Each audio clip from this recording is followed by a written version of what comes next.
So you probably own a lot of DJI drones, cameras, you name it. And you probably found yourself going into DaVinci Resolve, pulling up a color space transform, searching for that D-Log M, and you found nothing. So you should watch this video until the very end, because I will not just present you a workaround that is working for the free version of DaVinci Resolve and for the paid studio version. I will also show you a scientifically correct way to convert D-Log M into DaVinci wide gamut. And I feel no other YouTuber probably talked about this before. So stay with me. Better. So we are on the color page in DaVinci Resolve, and we have loaded a DJI Air 3 clip in D-Log M that we are going to grade now. And by the way, if you're not familiar with color managing in DaVinci Resolve, I really encourage you to check out Colin Kelly, because he is absolutely OG and giving you all the foundations on how to color manage in DaVinci Resolve, because I assume everybody watching this is familiar with that. So let's dive right back. First thing we are going to do is loading up the according DJI Air 3 D-Log M to Rec. 709 LUT. We will put that onto our first node. So far so good. Next thing we need to do is a color space transform. We will choose Rec. 709 because we're display referred now. Again, Rec. 709. And now, important thing. We need to hit apply inverse OOTF. You can read it right here. Applies inverse OOTF octo something functional transfer thing. I will put it down here. Is like a bit scientific, but it's basically you need that when you go from display to scene, because there is a viewing curve applied with Rec. 709, and we need to undo that to go back into a flat profile. We hit that, very important. And now we can do our grading nodes as much as you need, or whatever you need, you know. And then we need a ODT. You can do a color space transform or a DRT, whatever you're using. This is totally up to you. For now, for demonstration, I will use a standard color space transform. So we will go from timeline, which is set to DaVinci wide gamut, DaVinci intermediate. I will not put that in here again, because I have set that up with my timeline. So we go out with Rec. 709 and Rec. 709, because I have applied this new macOS thing, you know, where you can basically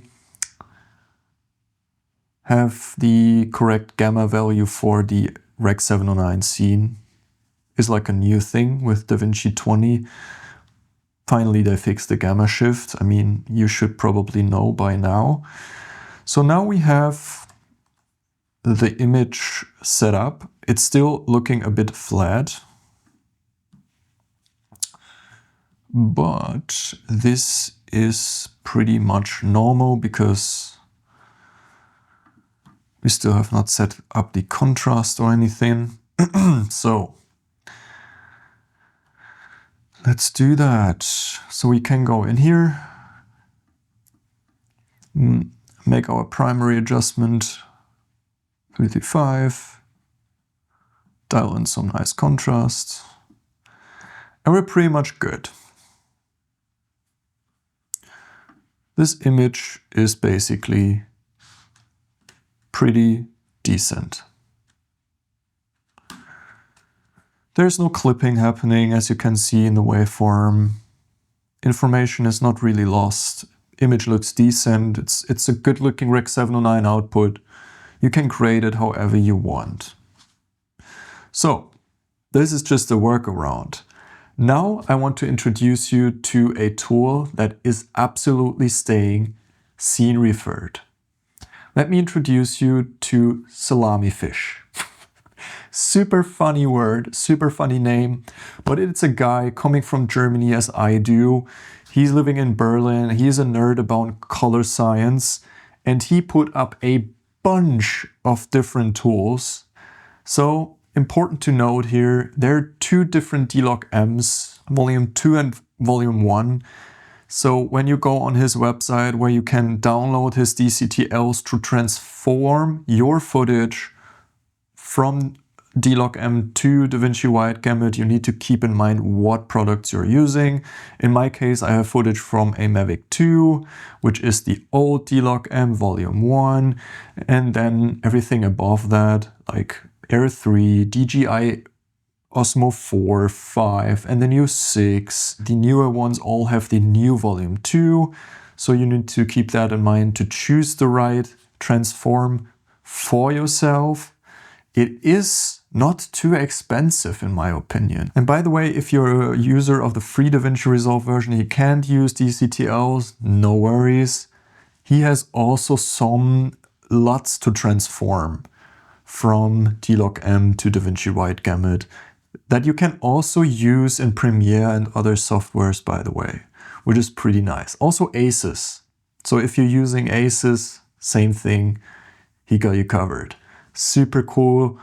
I feel like the community needs to know about that, so that's why I'm putting the word out here. All right, let's undo all of that, because now I want to present you the Salamifish solution. So we go for a DCTL in this case. We put up the DaVinci Wide Gamut IDT. Boom. That is our input transform. Then we can do our grading nodes, just putting up a bunch of them. And then we do a color space transform for the output. And go out as Rec 709 again. Rec 709 and Rec 709. Boom. All right. This is pretty much all we really need to do. So far, so good. The gamma is not changing too much. We can do something about it by just applying a forward OOTF. I mean, you can do that if you just want to save time and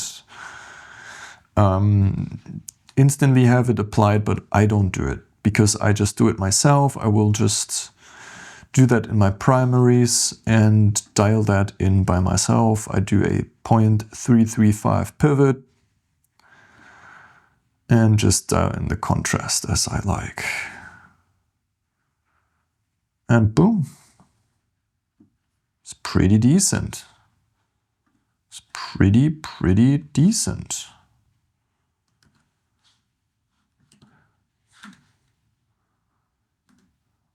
Let's try it with the other clip here. I will just copy that over.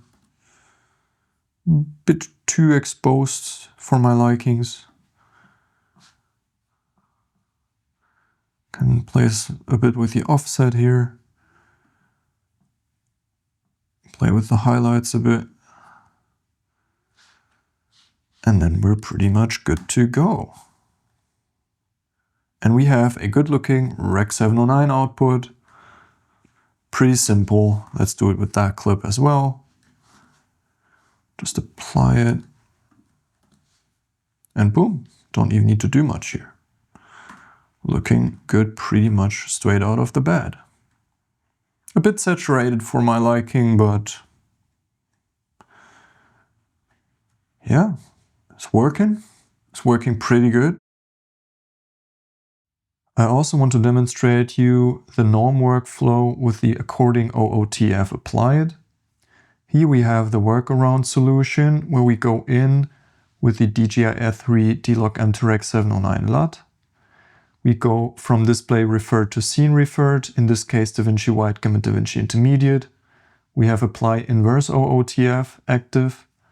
And then we go with a color space transform back into display referred. And we have forward OOTF applied.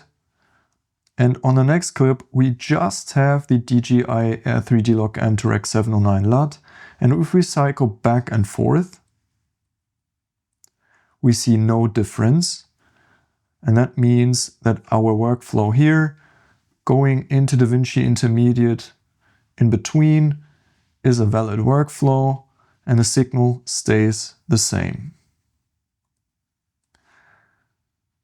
And let's cycle back and forth between the Salamifish version, where we go in with the IDT by Salamifish into DaVinci Wide Gamut Intermediate, and we go out to Rec 709. We have forward OOTF applied. We immediately see that there's more magenta present. If we compare it to the DJI one, which leans more towards the cyan and teal colors. Let's make it full screen.